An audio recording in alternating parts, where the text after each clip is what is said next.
خدا باپ اور بیٹے روح القدس کے نام میں آمین۔ ہمارے لیے آج کی تلاوت رسولوں کے اعمال اس کے 18ویں باب کی پہلی آیت سے 8ویں آیت تک تلاوت سماعت فرمائیں۔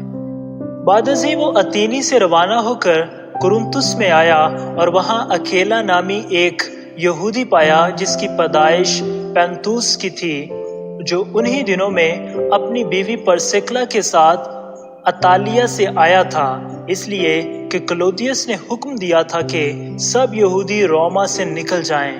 پس وہ ان کے پاس گیا اور چونکہ وہ ان کا ہم پیشہ تھا ان کے ساتھ رہا اور وہ کام کرنے لگے، کیونکہ ان کا پیشہ خیمہ دوسی تھا، اور وہ ہر سبت کو عبادت خانے میں بحث کرتا اور یہودیوں اور یونانیوں کو قائل کرتا تھا۔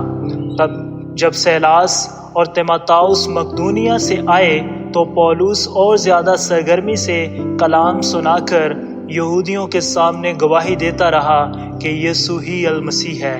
جب وہ خلاف کہنے اور کفر بکنے لگے تو اس نے اپنے کپڑے جھاڑ کر ان سے کہا، تمہارا خون تمہارے سر پر، میں پاک ہوں، اب سے غیر قوموں کی طرف جاؤں گا۔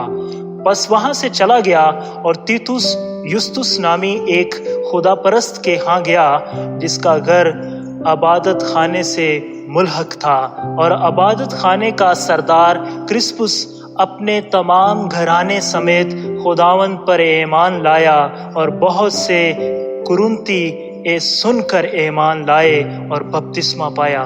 کلام اقدس کے پڑھے اور سنے جانے پر خدا کی برکت ہو۔